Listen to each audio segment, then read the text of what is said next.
Welcome to Turnpike Sports. I'm Dave Weischadle, and as always, I'm joined by my producer and co-host, Doug Weischadle. Doug, week 2 of the NFL's in the books, and kind of a weird betting week for me. I went 1, 1, and 1 in my picks. You did the picket fence. Strange. You know, last year I had no pushes whatsoever. This year, after 2 weeks, I have 2 pushes. Well, I haven't had a push yet, but I'm doing my normal September above average picking. Oh, really? Okay. Yeah, and I'm hoping to get a good enough lead this year on you so I can I am treading outlast water. it. So it's a marathon. You're giving me a head start again. But Yeah. other than that, no, it has been kind of a weird start to the season. Green Bay did not look like itself until the Monday night game. They looked great Monday night. They looked great the second half of Monday night. Yes, let me put it that way. It was almost like something popped into their heads that we got to play better. I wonder how many live in-play, in-game bets Green Bay got at halftime, because I would have pulled that trigger. I'm wondering how many in-play halftime bets Detroit got, especially for a backdoor cover, that sort of thing, because it was a close game at halftime. Well, the Lions were ahead, so well, that's what I'm saying. Why? I wonder how many bets people placed on Detroit at halftime, and then Green Bay woke up finally. Yep. It was nice to see. Well, we got a great show coming up for you. Of course, we have a Beatin The House, and then we have our pick segment for week 3. Hopefully, we'll both do better. Actually, Doug's doing very well. I have to do better. We're having a Turnpike Sports book report. And for my interview this week, I'm going to talk to the co-owner of my favorite poker show that is on YouTube right now. It's Hustler Casino Live, and I'm going to be talking with co-owner Nick Vertucci. It's an incredible show. It's every night on YouTube, and everyone should take a look at it. It's amazing. No, it's a great show. It's a streaming show, and sometimes most times it beats the stuff that's on broadcast TV. I think it always beats the stuff on broadcast TV. It's such a great game, and I love watching the players at the table. It's a real cash game, and it's just fun to watch. It's been a busy week in sports, so let's take a trip down the Turnpike. Today's trip down the Turnpike is brought to you by Drizzly, your online liquor store. Available in over 95 cities across North America, Drizzly offers a huge selection and competitive pricing with a side of personalized content. Now there's no need to leave the house. Get alcohol delivered in less than an hour by Drizzly. Head on over to drizzly.com and order today. And now get $5 off your first order of $20 or more when using our promo code DRINK19 at checkout. Shop beer, wine, and liquor with drizzly.com. Exit 1. Okay, we're going to start off this week's rundown with another sports betting survey. Oh, a lot of surveys. At the beginning of the NFL season, this is when all the surveys come out, because they used everybody uses the NFL as a benchmark or a status check or whatever on how they're doing with what market they're in. A lot of those surveys are interesting, especially with so many states coming online with sports betting. You always want to see how one state does compared to another state, how a newer state is really accepting sports betting. So I really love looking at these surveys here. Well, this one's a radio survey. Oh, okay. Cumulus Radio Network Westwood One did a survey on the engagement tendencies of NFL fans. Now, they did the data. Okay. The data is based on the NFL Fan Tracker. I got to take a look at that because I keep forgetting that exists. Nielsen Portable People Meter Analysis, and research from a group called JFK MRI Ipsos. I'd be very interested to see that because given the Giants game this past Thursday, I wonder how many people shut it off immediately after the final kick. Well, all I know is when a team suffers a loss like that, sports radio is filled with that team's angry fans. Let me tell you something. It was a terrible loss for Giant fans, but let me tell you something. That makes for great New York radio on a Friday morning. Oh, it was fantastic. It was glorious. And to hear the fans bitch about that. On a sports betting note, it's something to keep in mind next time the Giants are in prime time, because still Daniel Jones has not won in prime time. Huh, really? He is winless in prime time games. I know this. That was the first time that Washington beat him. He was winless in prime time. And by the way, it wasn't his fault. I mean, the mistakes that the Giants made were unforgivable. And again, you can't really yell at the defensive player too much because that kind of like a negative thing to it. But it's. Well, there was a yelling match on the sideline between Galladay and Galladay killed me because I bet on him to get 50 yards or more in the game, and he only got 38. Yeah, no. I don't know why they weren't throwing and Jones were having words, or more Galladay was having words. Is there some kind of drama behind the scenes between those two? I don't know. Anyway, we're off topic already. Yeah, there we go. According to the results, Westwood One's play-by-play NFL broadcast reached over 56 million listeners over the season. Mm-hmm. Kind of an interesting breakdown they provided. 46 million unique listeners follow the broadcast during the season, with 10 million more who catch up after the season ends. So that 56 is during and after the season. Yeah. Well, this kind of fits. I mean, we were talking about the Giants game. I was listening to that on the radio. Well, I shouldn't be saying radio. I was listening to it on Alexa. So I wonder how much Alexa has. Well, how were you listening to it on Alexa? Did you call up a station? Yeah, I called up WFAN. Then technically you were listening to the radio. Okay, so that counts as Nielsen. That counts as, okay. yes. According to the survey, casual sports viewers tend to favor the television broadcast, while radio fans are more engaged on the radio. Well, I was listening at nighttime. It was completely dark in my room. I was laying in bed. I was listening to the end of the Giants game. I have to admit, that's how I was listening to the Giants game. I have heard Jets games on the radio and been more attentive to what's going on than watching it on TV sometimes. I don't know why that is. Maybe it's different settings or something. The Jet games are bizarre. I mean, especially their streaming. Now, you can get the Jets game anywhere if you stream it on your computer, but you can't get it on your phone if you stream it. Is that what's going on? I mean, it's unbelievable. See, the Jets are weird like that. When you started off saying Jets are weird, I thought you meant the Jets themselves, but the way they have their broadcast set up, it is kind of an odd thing. But getting back to this, radio NFL listeners are usually more knowledgeable on the sport, often research info on their phones, frequently watch games live, and are often asked for sports advice by their peers. These are radio NFL listeners. All right. Okay. Radio viewers, I don't know why they called them viewers, but radio listeners are a highly attentive audience that brands want to take into consideration. Okay. Increasing the number of ads tenfold has proven to reach 4 times as many people. Yeah, no, it's... people tune into the radio at different points of the game, they say. I enjoy sports on the radio. The toughest sport to listen to on the radio is hockey. But baseball, I think, is absolutely made for the radio. I love it. Football is another great sport for the radio. I have to admit, when you just said baseball, that's the only way I can do a baseball game. I can't watch it on TV anymore. Really? I really cannot. No, but I... Last quick stat from this. Radio broadcast generates a reach to the TV audience. Westwood One reported that the NFL radio broadcast increases the TV audience by 24%.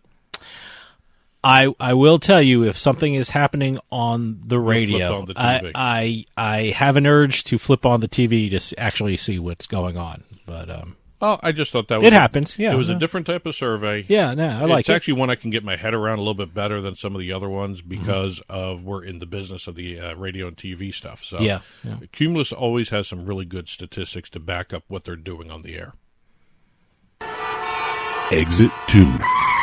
Our eSports exit today will answer a question you posed many times in the past regarding eSports, and that is, what kind of injuries do eSports players endure? Wow, we actually have an injury report for eSports? We have an injury report for an eSports player. Is it carpal tunnel syndrome kind of thing, or what? This doesn't answer the overall question. Someone fall off a chair? What do they all suffer? Okay. This is a specific injury, and I'm pretty sure after people saw the footage on Twitter and Twitch, no one's going to repeat this. Okay. Cake Assault, that's the name of the player. Okay. He won the Rivals of Ether tournament, and... Congratulations to Cake Assault. I just want to say Cake Assault. It was a huge amount of money he won for the tournament. It was, great, 5 figures kind of thing. Good. But in his celebration, He tried to do a backflip or something like that, or what happened? He didn't even try anything dangerous. No, okay. He got up and started doing the little fist pumping, cheering to the audience, going, yeah, yeah, yeah, and all that stuff. And all of a sudden, you see him crumple to the floor. From fist pumping, huh? He separated his shoulder. Wow, okay. He was celebrating so damn hard, he actually separated his shoulder. Wow, okay. And it was kind of interesting to watch. I saw the footage, and if you take a look, you can search it, you can find it. It's actually really interesting to watch the kid. He wins, gets up from the table, and starts doing the arm pump like he's like in a metal concert. He's doing the fist pumping for both arms, and all of a sudden you just see him stop, grab his left shoulder, and just roll down to the ground. Now, will this cause him to miss any time as an esport player? Depends. Is he on injured reserve now? No. Can he play? Or no, what? he should be on mental reserve for doing something that stupid. But I mean, can he play now? Is there? He can play. I mean, so separating your shoulder doesn't stop you from having your fingers moving. I'm not going to see an ESPN 30 for 30. He is not on. No. The devastating injury of cake assault. The rise and fall of cake assault. Yes. Yeah. No, he is not on the IL. He's not on the God. IR. He's not on some kind of injured list. But did he have a comment afterwards? Did he say anything afterwards? Yes, his tweet. Man, most I've ever hurt myself gaming was grinding the skin off my thumb during a Gran Turismo endurance race. So a football field level injury, this separated shoulder, while celebrating no less, is actually one hell of an achievement. He's proud. Who separates a shoulder in an esport tournament? Technically, he did not do it during the esports tournament. Yeah, this is still technically of the esport tournament. I guess this is still technically not an esports tournament injury. Mm-hmm. So it's a celebration injury. I think there are lots of sports stories about people celebrating too hard and they're hurting themselves. I know there were a couple basketball things where people were celebrating too hard and they hurt themselves. We're media sponsors of an esport event in Las Vegas with the esports conference, the Casino Esports Conference. I wonder if they're going to have a doctor to give a seminar of the potential injuries for esport players. I'm sure somebody's going to be doing that. I don't know if that's actually a topic that any of these conferences have thought about. All right, but it's an interesting thing because. I guess you're going to start seeing more injury reports as not only the fantasy side of it gets better, and also the betting side of it grows. Because if you have an injury, that affects your betting. You know what? Let me tell you something about cake assault. That was the greatest marketing thing he could have ever done because everyone's talking about cake assault. That's the one esport player that's going to stick in my mind. Cake assault. It's just going to stick in my mind because of that name, cake assault. Yeah. Not because he injured himself. I mean, the injuring of himself just adds a smile to my face when I think of cake assault. Well, it's funny. Not because we want him to be hurt, but but because it's funny how he did it. Yes. So, but I hope he feels better. I hope he's back to full strength, and don't celebrate too hard. Exit 3. Going back to the NFL. We just did the survey for the radio listeners. We're going to talk about the NFL Sportsbook Ad Spend for Week 1. It was nonstop, by the way. Here in New Jersey, it was nonstop. If I see one of those Caesars commercials one more time, it's unbelievable. I have to admit, when I was watching the games on TV, I did not see that many sportsbook commercials, or maybe I'm desensitized to it. I mean, I know there's one a quarter. No, I saw a lot of Caesars, and by the way, Caesars sponsors our pick segment, so yes. Good for Caesars. But but I've seen a lot of Caesars. I saw a lot of DraftKings. I saw FanDuel. I saw Sugar House here in New Jersey. Yeah, no, I saw them all. The one time I saw a Caesars, I was flipping between the Jets game and the Bills game, and they both went to commercial at the same time, and both of them, wouldn't you know, played the Caesars Sportsbook commercial. Well, speaking of different channels. Speaking of the Jets, I was unaware that they have a new sponsor for their pregame. Last year it was Bet365. Now it's WinBet. Well, we're going to be talking about that in the book report. Oh, okay. All right. That was just announced after the weekend. Boy, am I seeing a lot of that Ben Affleck commercial for WinBet. Everywhere. It's not only on TV, but it's digital. You flip on YouTube, you flip on some of these other streaming channels, it pops up in there. So absolutely. They're blanketing the area with that stuff. But going back to the Week 1 NFL spend for sportsbooks. According to some of the TV advertising groups out there, Week 1 was put gambling as the 6th largest ad category. Insurance, vehicle brands, streaming services, fast food, and wireless were the top 5. Gambling came in at 6. Really? I'm surprised it's only 6. I would have thought it was like the top 3. Well, you got to remember this is during the games. And is this national too? This is national. Okay, all right. Because maybe in certain areas, I'm in New Jersey, so I'm going to get pounded with online sportsbook commercials. Well, you got to remember this is during the games. Yeah, there's only 6 spots available to sportsbooks during games. Mm-hmm. So that's not accounting for the local networks that actually it seems can do like whatever more. they want. It just seems like more. Well, I was actually more distracted when I saw the FanDuel desk at NFL Network, the pregame for Thursday nights. Yeah. I mean, that was just right there. Then they had the ticker. I was more cognizant of that than I was some of the commercials. Is that considered an ad spend according to this survey? No. Okay. Going to the ad spends, FanDuel accounted for almost half of the total ad units sold. 90 advertising units purchased from CBS, Fox, and NBC. An advertising unit is a commercial spot. Mm-hmm. FanDuel ranked 4th overall in terms of ad spend. They came after Geico, Progressive, and DirecTV. Actually, DirecTV streamed their new commercial. Okay. So FanDuel was 4th. Then you have DraftKings, Caesars, and BetMGM rounding out the top 10, 12 of top ad spends, individual by company. FanDuel also was not the biggest spender, even though they had almost the most amount of units bought. DraftKings spent $9.81 million on in-game ad units.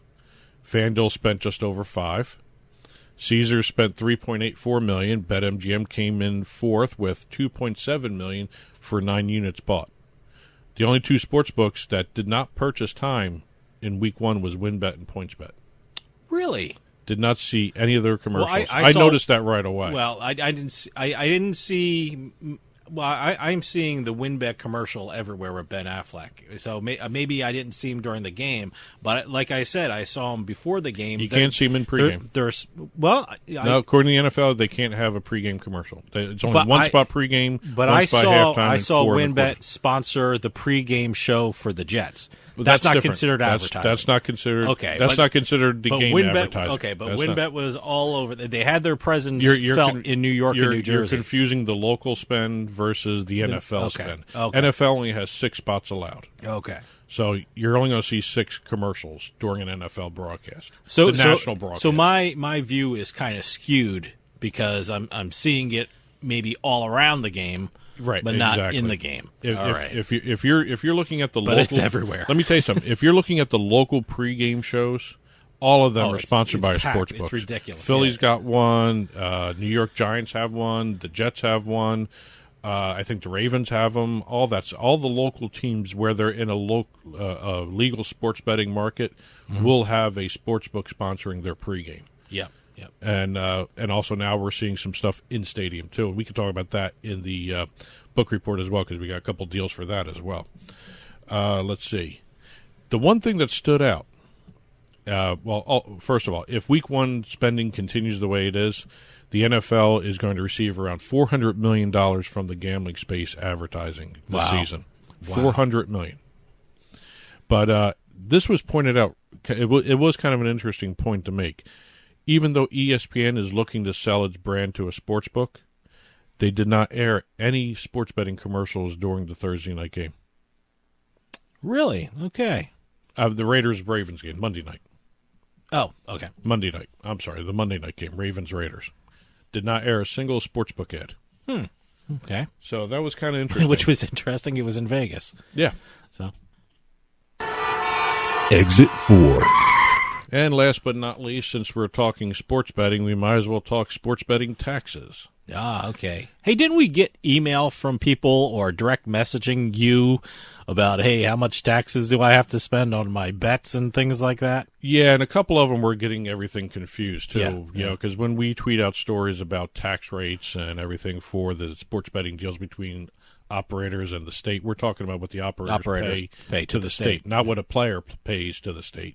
That comes differently, and that's what we're going to talk about here for a little bit. Oh, okay. And again, so they may get their emails answered in this this exit right we're here. We're just talking in generalities. please, if you are looking and very interested in doing some of these things with your taxes in terms of reporting your sports betting wins, go see a professional. Go to an accountant. Yeah, no, there are actual accountants that specialize in gambling accounting. I mean, if you're a gambler or a professional gambler, they have accountants that specialize in those things. Especially if you're using a legal sports book. If you're an offshore book yeah, guy, I don't know if you want to report that. I don't know if what you're doing there. But according to the American Institute of CPAs, generally speaking, if you win more than $600 for a sports wager and the amount you win is 300 times the original bet, you are required to report your taxes on that win.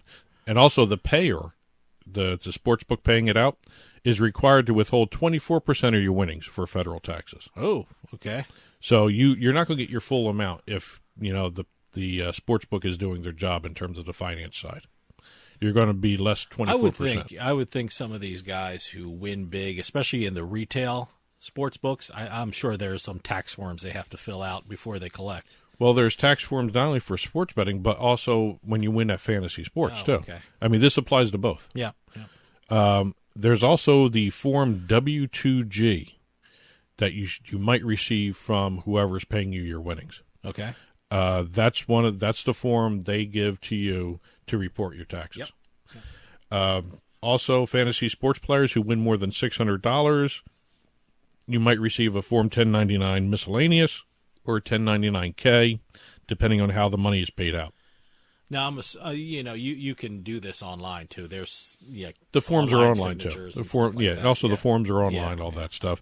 And one suggestion, this American Institute of CPA said, one way to reduce what you owe on your winnings is to write off your gambling losses, but only if you can document your deductions. If you can itemize the deductions and document it, you can actually spend less on taxes on your winnings. You know what that means if you're going to a retail book? Keep track of your miles and, especially here in Jersey where we have to go through toll booths. Just get your toll booth amount. And also if you're using a loyalty card, you can get a report. Yeah, absolutely. Yeah, use your loyalty card. Yeah, that's another way you can actually take advantage of a casino loyalty card is by using it to document your stays and that's an itemized deduction right away kind of thing where you can list it out. But again, keep an eye on what you're doing. Taxes are an important part of sports betting now. Oh, yeah. And, with it spreading all over the country, everyone's may have to start getting used to actually reporting your winnings. And today's trip down the Turnpike was brought to you by Drizzly, your online liquor store. Available in over 95 cities across North America, Drizzly offers a huge selection and competitive pricing with a side of personalized content.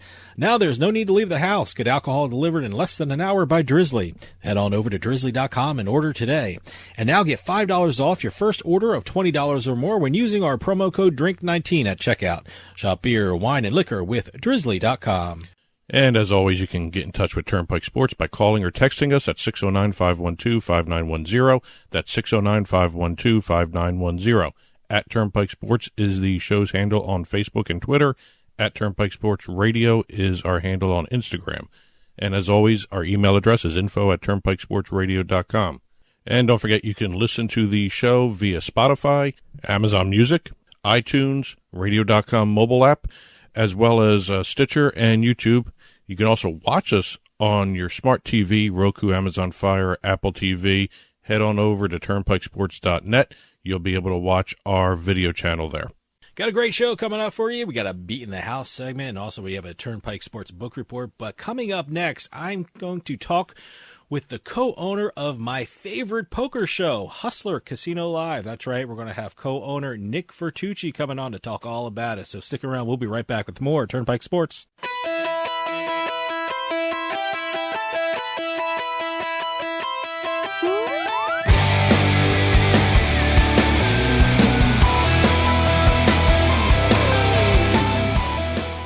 Is your bathroom looking old and worn out? Want to update it, but you don't know where to start? Then let BCI Bath & Shower show you how to turn that old bath into an aisle of beauty and functionality. Our residential bathroom solutions provide the best value on the market, and our customer service is second to none. Our cost-effective BCI Bath & Shower family of products has what you need.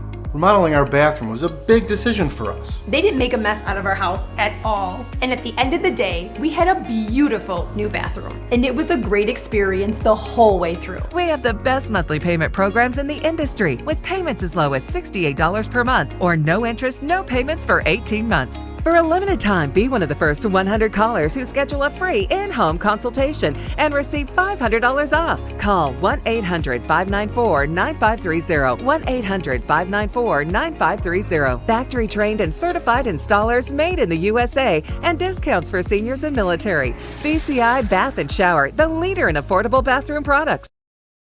Psst. Yeah, you. Come here. Haven't you heard? We don't need to hide anymore.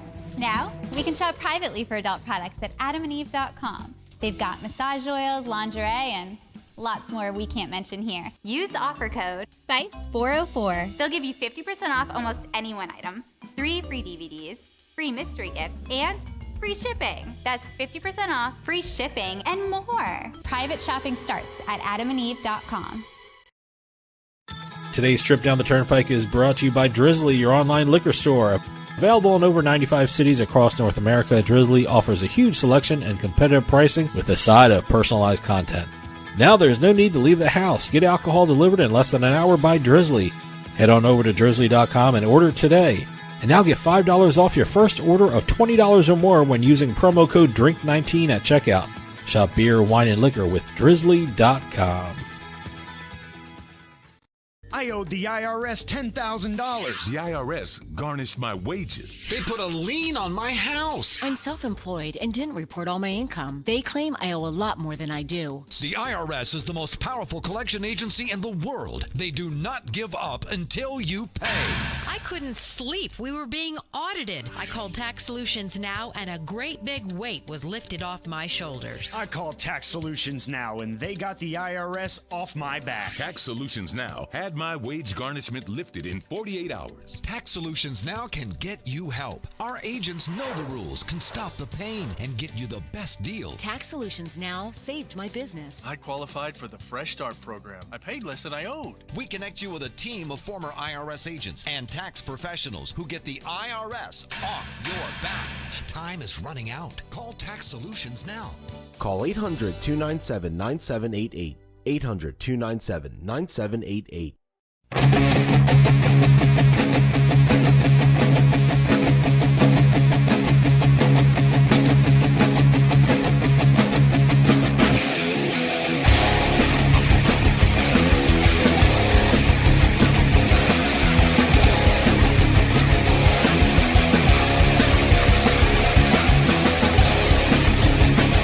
Welcome back to Turnpike Sports. Everyone loves the fact that live poker is back, and one of the premier places to play poker is the Hustler Casino in Los Angeles. And it just got even better because now they have one of the best poker shows out there called Hustler Casino Live. And to tell us all about it, on the line we have Nick Vertucci, co-owner of Hustler Casino Live. Nick, thanks for joining us. Hey, Dave. Thanks, man. It's my pleasure to be here. First off, congratulations, because it is a really great show. I love watching it. And what a great place to have a poker show. For those people out there around the country who aren't familiar with Hustler Casino, can you tell us a little something about it? So, Hustler Casino Live is, as we know, a live poker streaming show. We run 5 days a week, Monday through Friday. The shows are all live with a small delay, of course. And I could just tell you this, man, and if you've watched the show, I think you may attest to this. You don't have to, but Ryan Feldman and I have put every resource possible into this to make this really the best poker show out there. It doesn't get any better. We've, personally sunk a ton of capital in to this. As you see, if you're watching the show, you see probably TV type of production as far as audio visual. We've made it easy on the eyes with the size of the font. Our equipment is top of the line, so we could toggle back and forth between table talk and commentators, and we spared no expense. And I'll tell you, the Hustler Casino did the same. They built us the most grandiose stage and a place to do this, and we couldn't be happier, man. I gotta tell you, I saw the show and I love it. It is so good, and I wasn't like blowing smoke up anyone's butt. I really love it. Yeah. I think it's one of the best poker shows out there. And you weren't kidding when a lot of money was sunk into this production, because I read somewhere that Hustler spent close to $1 million in creating the set, and the set actually looks like it's in the poker room itself. Where exactly is the set in relation to the poker room? Yeah, so it's in the Crystal Room towards the back. Okay.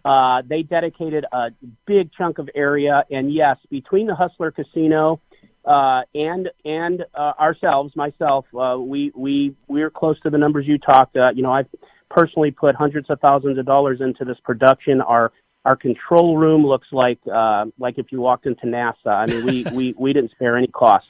And I'll tell you, the Hustler Casino, we'll talk more about that when you're ready to get there, but they get it, man. We could not be happier with that casino and the management. Sean Yapel, and I'll just tell you, he's the GM.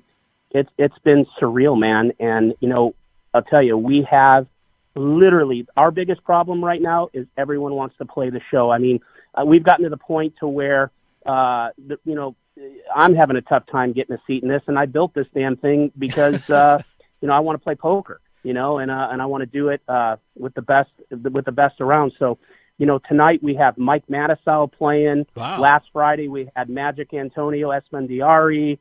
Phil Hellmuth's going to be making a debut. And then all the LA regulars and all the top players and fun players and all the people who've been watching on streams. They're literally, we have lists around the door. Our biggest problem is we probably should have 2 production stages, and that's no joke. And so we're thrilled about it.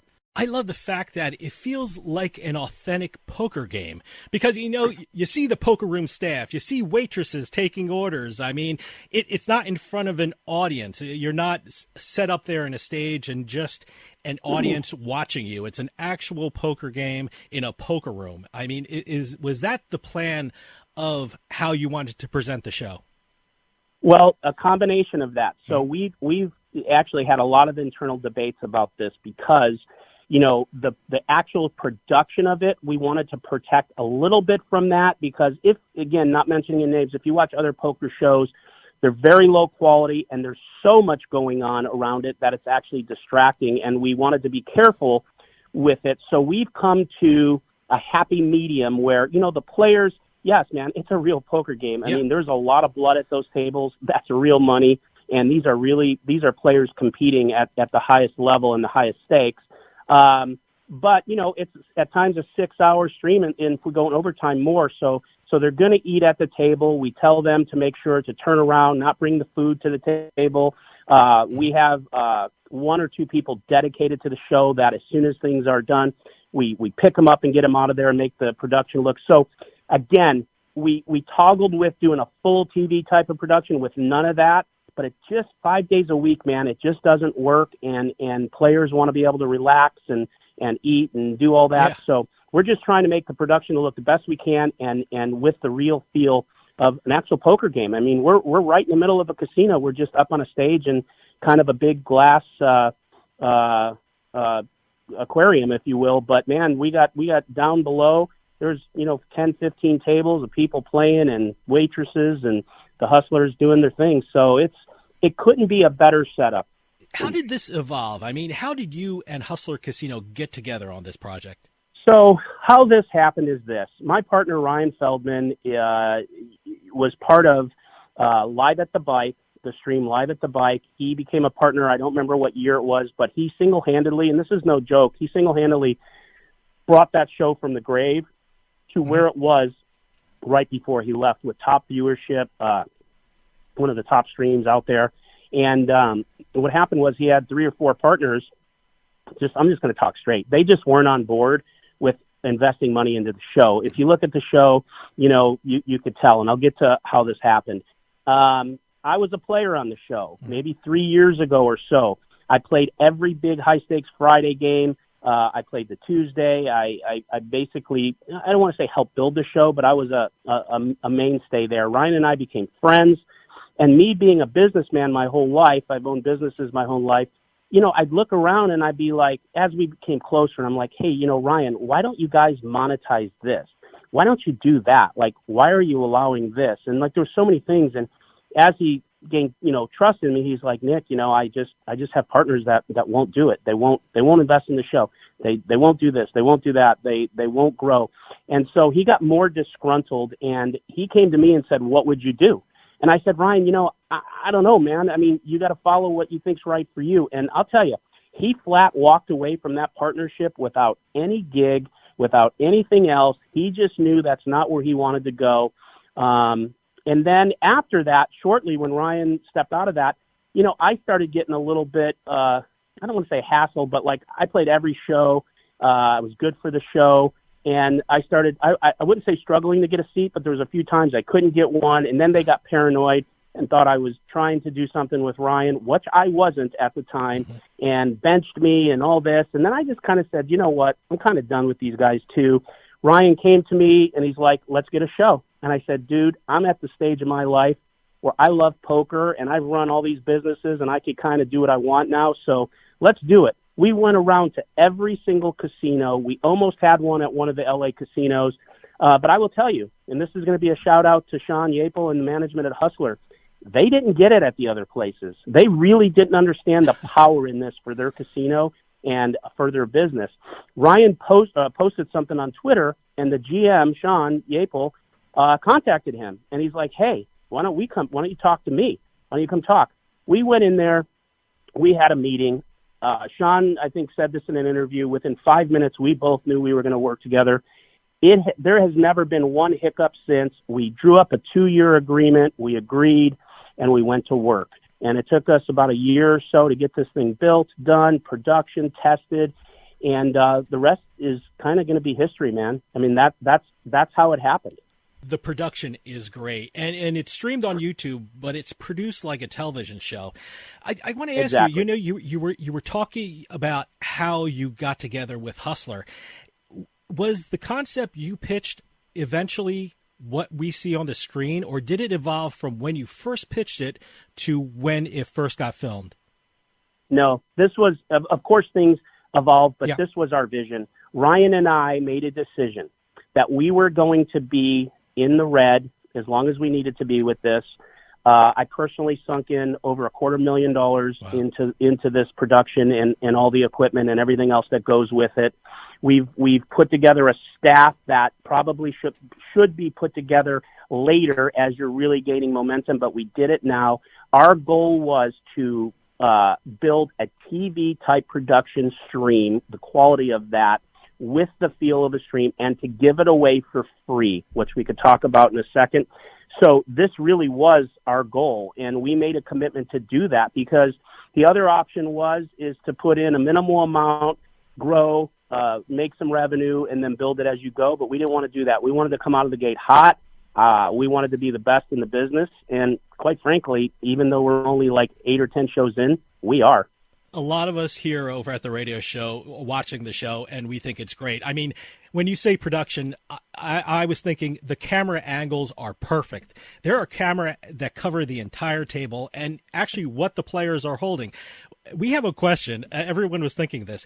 How did you know what the players are holding since there are no cameras in the rim of the table? Is there something in that square piece in front of the players that shows you what they're holding?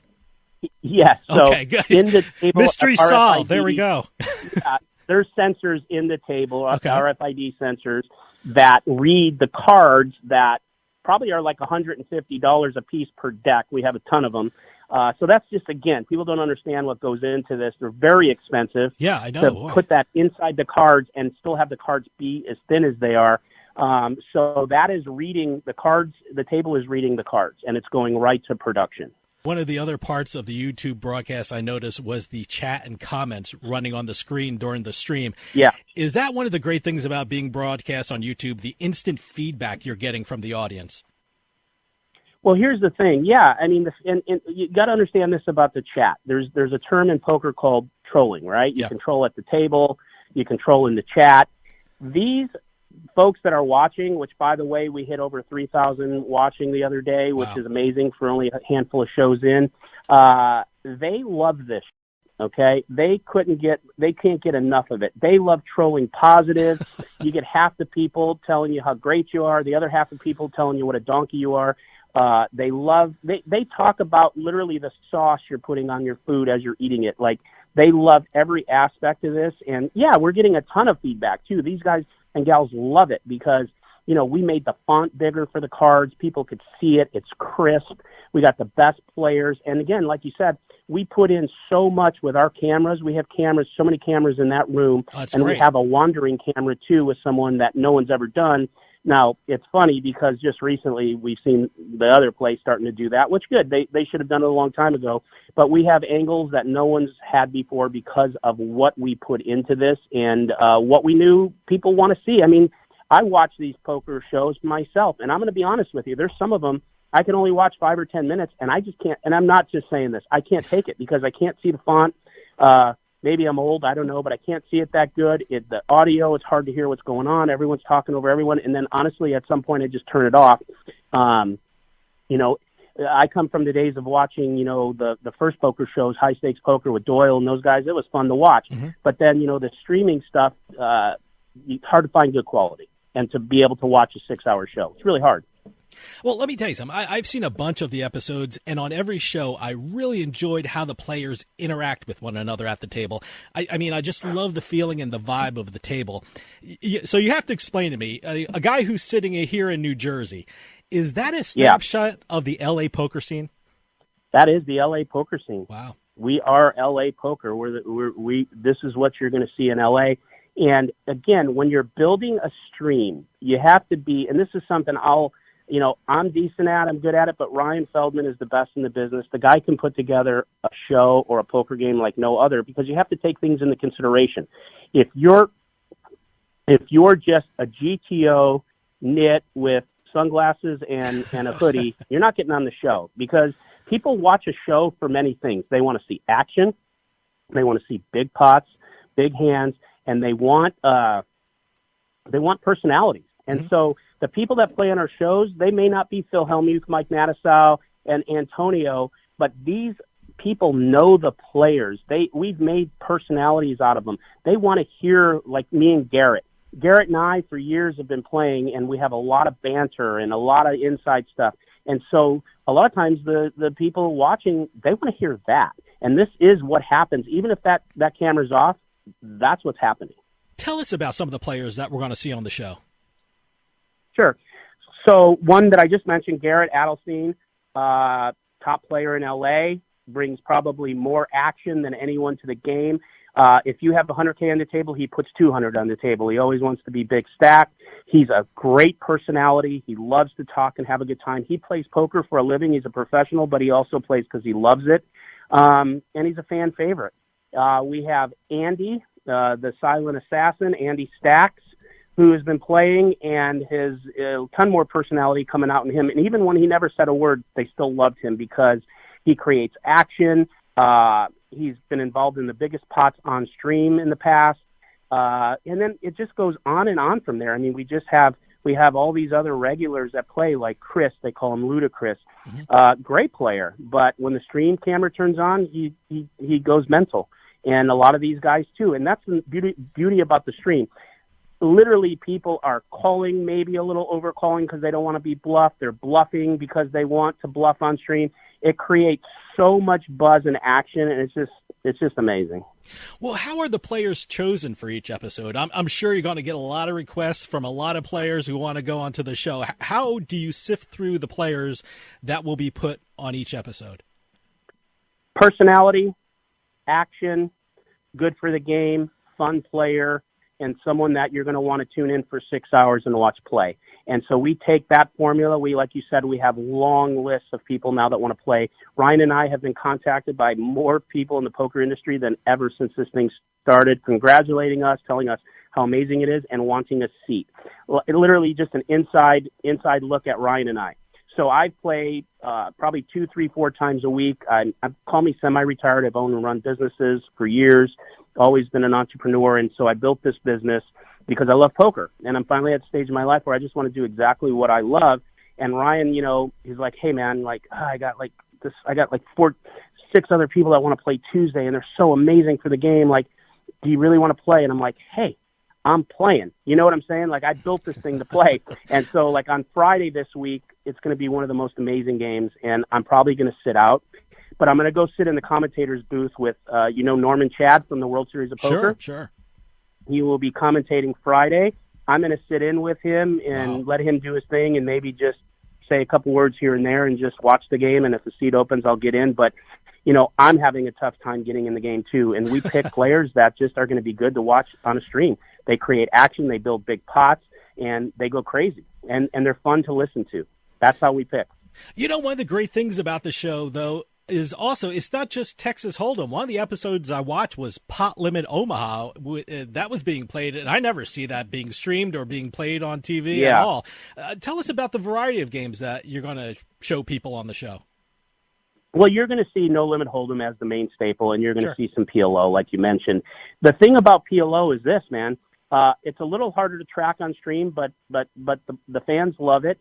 And if you're a No Limit Hold'em player, you kind of know that PLO is coming down like a freight train, meaning a lot of players are evolving to PLO. Yeah. And the reason is because there's just so much more action, so much more variance, and the swings are really big. It's a whole different game, and a lot of the players are going to that. I mean, you might even see some games where we drop half and half, where half Hold'em for one round and half PLO. And so a guy like me who's a Hold'em player and not a PLO player, it's good for my business, but, it's starting to creep up on what I do, which is play, No Limit Hold'em, because the whole adage is this: if you go PLO, it's like you don't go back because it's too much action, It was great to see. I rarely see that streamed or on TV, and it was very interesting. I was like transfixed on how they're doing it. If I was trying to play along with them and learn the game better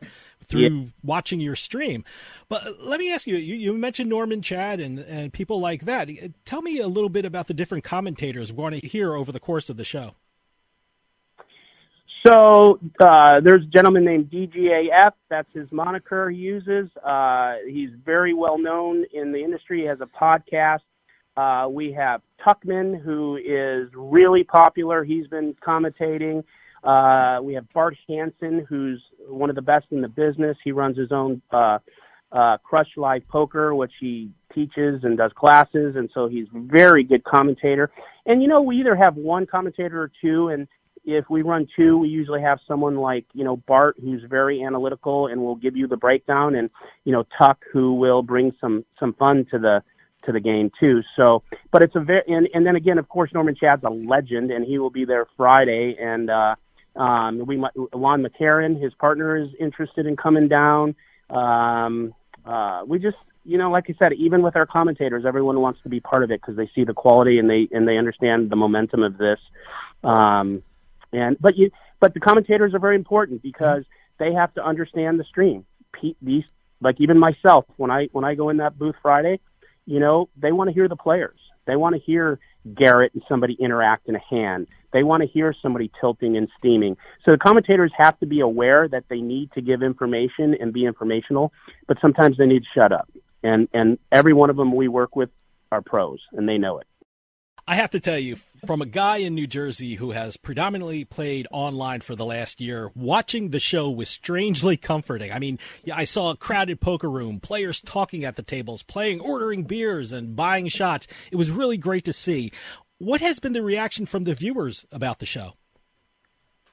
I would say what I've seen, 90% plus positive. Everyone cannot believe the production quality and the players they're seeing. And again, you have to be very careful. If you ever say anything negative about someone else, you run the risk of looking bad yourself. So let me figure out how to tiptoe around this. There hasn't been much to see lately. How about that? And not much to watch, and nothing exciting. And so you can read between the lines on that. And now the poker fans that watch these shows are tickled pink because they're seeing what they saw in the past when Ryan built the other place and when I was playing there, and and since he left and I left, respectfully, I think it's just a horse of a different color at these other places, and they're pumped. We're getting all positive feedback. I mean, sometimes we get a couple of suggestions here and there, but nothing I can think of negative. They love it. So how can people watch Hustler Casino Live? Well, you go to YouTube to Hustler Casino Live and you hit subscribe. And anytime there's a game, it will pop up. It'll be in your favorites. Any Monday through Friday, launch time is usually around 5 p.m. Pacific, generally speaking. And here's the beauty. This is the key that I think everyone needs to understand. The other place or other places, you have to pay to watch after the live stream. You have to go to an antiquated paywall and pay a monthly or yearly subscription. With Hustler Casino Live, as soon as the show's over, it's posted on YouTube in perpetuity. You're going to be able to watch every single show that we ever put on. We're not going to charge a dime for people to watch this poker show. What we believe is we're not only have the best production, the best players, the best action, but you're going to be able to watch it anytime you want. So we have no doubt that we are going to take over the streaming poker really industry. And not to mention, someday we're going to package these shows together for TV production for TV show. I was going to ask you about the archive shows. I think that's such a great thing that you and Hustler Casino are doing. It's such a great thing for poker fans who want to catch this great show. How about you, Nick? Do you have any website or a social media address you want to give out so people can follow you and what you're up to? No, I mean, you can go to Instagram and Google, or not Google, you can punch in my name. I don't know, Nick Vertucci. I don't even know what's under. If you want to follow me on Instagram, I think that would be great. Because on Instagram, let me look and see. I'm not real good at that stuff because I'm old, buddy, but let me see what my name is, okay? It's Nick_Vertucci. And if you follow me on Instagram, you will be updated on everything I'm doing as far as poker and anything else. Then if you go to Hustler Casino Live on Instagram, you're going to be able to follow all of our goings on there too. So I would suggest follow both. And other than that, on YouTube, Hustler Casino Live, hit the subscribe button. And then if you're watching the show, just keep smashing that like button. It gives us, it helps us a lot. Nick Vertucci from Hustler Casino Live, thanks so much for coming on and telling us about it. You can check out Hustler Casino Live on YouTube Monday through Fridays, 5 p.m. Pacific. And to all my friends in Jersey, New York, that's 8 p.m. in prime time. Nick, it's a great show, and I really enjoy watching it. Please don't be a stranger. Come back on and keep us updated with what's going on with Hustler Casino Live. Thanks again for coming on. I appreciate it. I appreciate you having me on. And anytime you want me on, just give me a shout, and I'll be happy to come on and chat with you. Sounds great. Stick around. We'll be right back with more Turnpike Sports.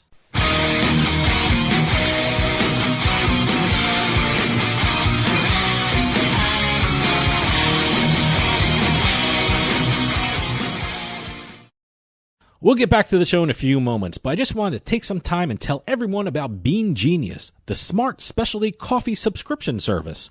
Bean Genius sells freshly roasted coffee from some of the best independent coffee roasters in the country. They feature over 2,000 specialty coffee blends, all at your fingertips at beangenius.com. Here's how it works. Head on over to beangenius.com and take their palate profiler test to find out what coffee best fits your taste. Then select from a variety of subscription plans. Every subscription comes with free shipping, and delivery can even be scheduled for once or twice each month. And based upon your review of each coffee blend you try, Bean Genius actually learns your individual taste preferences and then suggests future coffee blends for you. And now you can get 10% off your Bean Genius subscription when you use our promo code PIKE at checkout. Bean Genius offers a variety of subscription plans to suit any coffee lover's needs. Subscribe with Bean Genius today and start enjoying some of the best tasting coffee around. And save 10% off your coffee plan with promo code PIKE.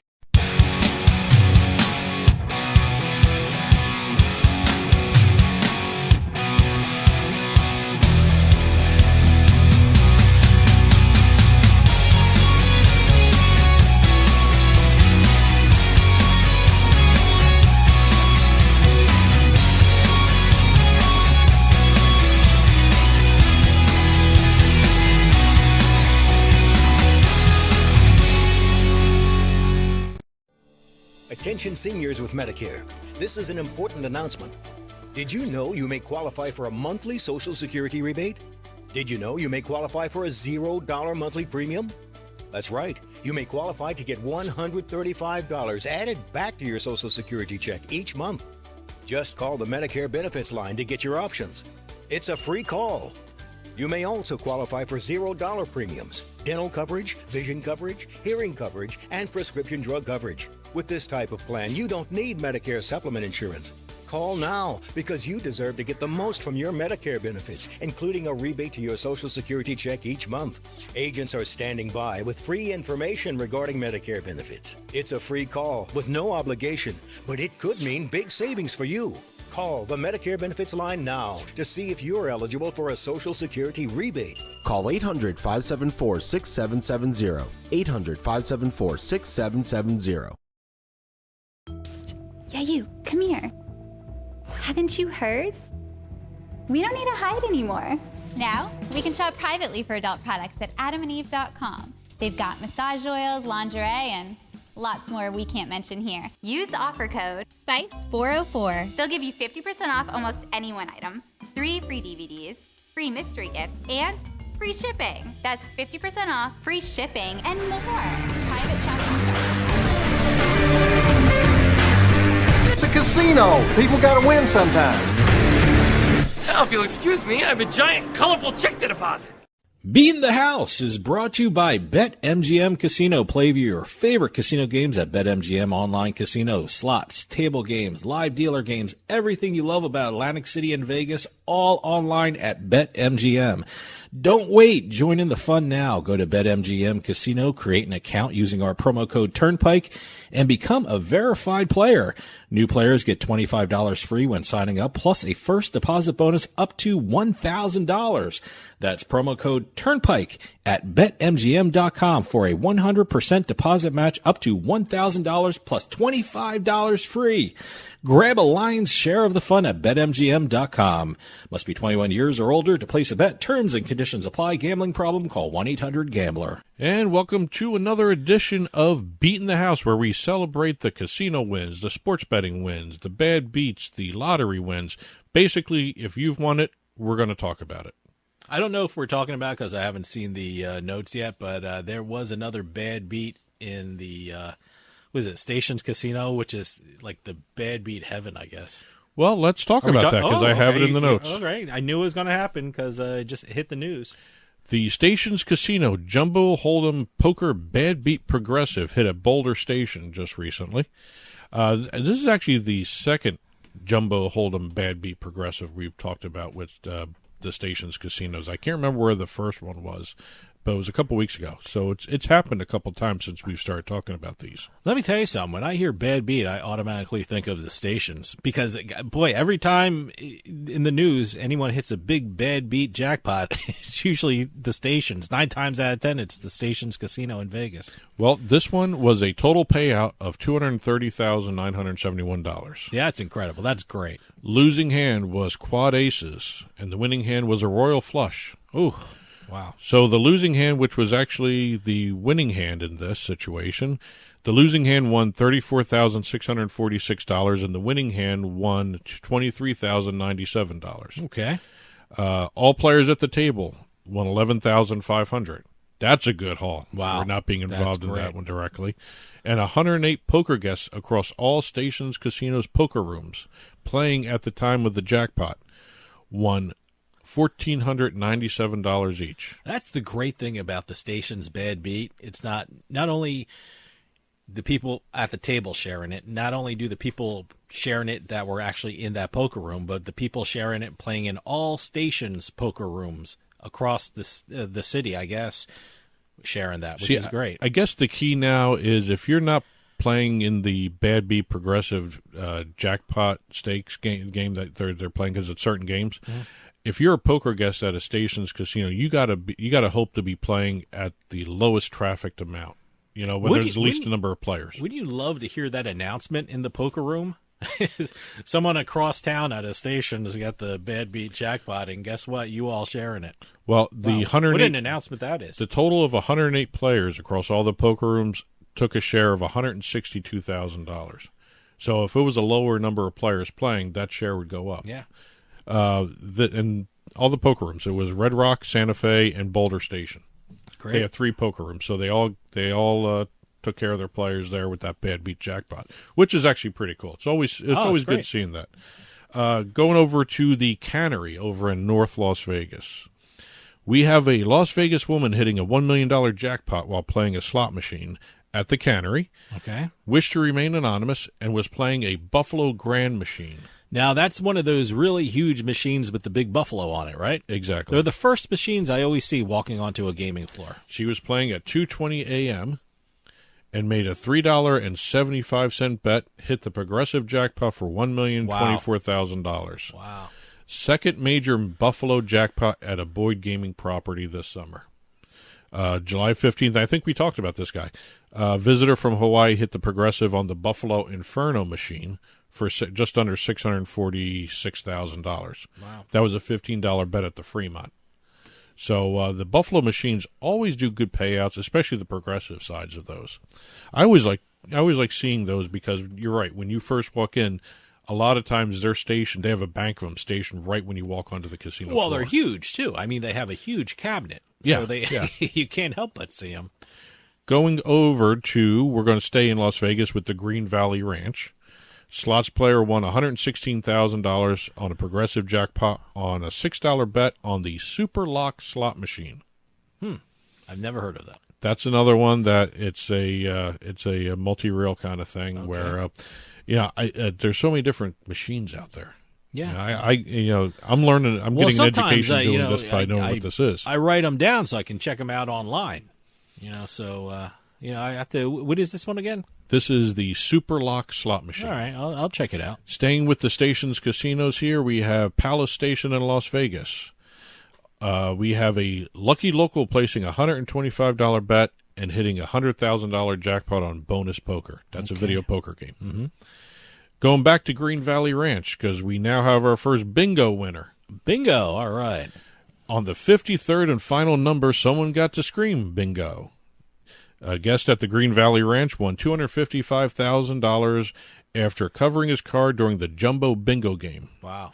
In the Jumbo Bingo game, players are given cards with the even numbers already covered, so the announcer only calls out odd numbers. Huh. Okay. So it's a bingo variant. I guess that's what you can call it. Players need to cover the full card in 53 numbers or less to win. So this is actually in a bingo room. A bingo hall. It's a bingo hall. Okay. I think, what's the one over in Connecticut? Foxwoods still has their bingo hall. They have a bingo hall? They still have a bingo hall. But this is the Jumbo Bingo game where the odd numbers, where the even numbers are covered. You have 53 turns to cover up all the odd numbers. Okay. And once all the odd numbers are covered, you call bingo and you get your money. The jackpot of $255,000 was the largest Jumbo progressive that has hit since the relaunch of Jumbo Bingo in 2018. Moving over to some lottery wins. Lottery, huh? Yeah, we pretty much hit everything. I didn't have a Keno one this week. I try and have a Keno one, but Virginia Online Lottery, Robert S. of Sutherland won the $185,000 Jumbo jackpot playing one of the 2 big money jackpot games, and Rasha F. of Herndon won $89,000 on the Crown Jewel jackpot playing one of the 3 Crown Jewel jackpot games. Oh, okay. Now, the way the Virginia Lottery has it set up online, the last one, the Crown Jewel jackpot, it's basically the different games based on like the King, Queen, and Jack. And there are different games for each one of those, and those actually are progressives that add up to the jackpot. Oh, okay. Kind of cool stuff. I mean, if you're a card freak and you like the playing card, the logos and symbols on it, you'll see them being used as the symbols for these games. Going over to Michigan. The Michigan Lottery, a Macomb County man purchased a ticket in the Diamond 7 scratch-off game. All right, a scratch-off winner. We have a scratcher. All right, we got a scratcher. He won the top prize of $4 million. Whoa, okay. It was a $30 ticket. A $30 scratch-off game, really? Yep. I've seen $40 and $50 tickets out there. I've never paid more than $1 for my scratch-offs. Well, he was playing against the odds here. Hey, the good for ticket him. cost $30. Well worth it. And there's only going to be 3 top prizes of $4 million given out. And he won the first one. So how many more are out there? 2. 2 more out there, huh? It's like the Willy Wonka golden wrapper. Yeah, right. Kind of thing. So, he claimed the first of the 3 prizes. He didn't believe it at first. He took it. Well, no, he actually had a family member scan it in for him, and they scanned it wrong. Oh. The first time it showed up as a $500 winner. Okay. And they were looking at the ticket a little bit more, and it didn't look right. The result. How did it scan as a $500? They may have moved the barcode a little bit. If they scanned it wrong. They may have moved it a little bit because they were using. I didn't even know that was possible. They were using scanners. the Michigan app.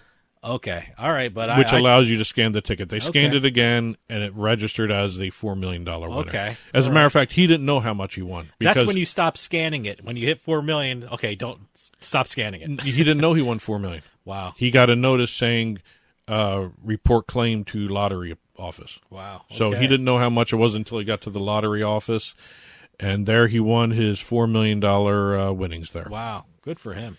And that's it for this week's Beatin the House. If you have a bad beat, you have a lotto win, you have a slot machine win, feel free to send them Keno wins. Always good to see those. Keno wins? Always good to see those. So whatever you have, info@turnpikesportsradio.com, and we'll talk about it on the air. Stick around. Our NFL picks are coming up, so we'll be right back with more Turnpike Sports.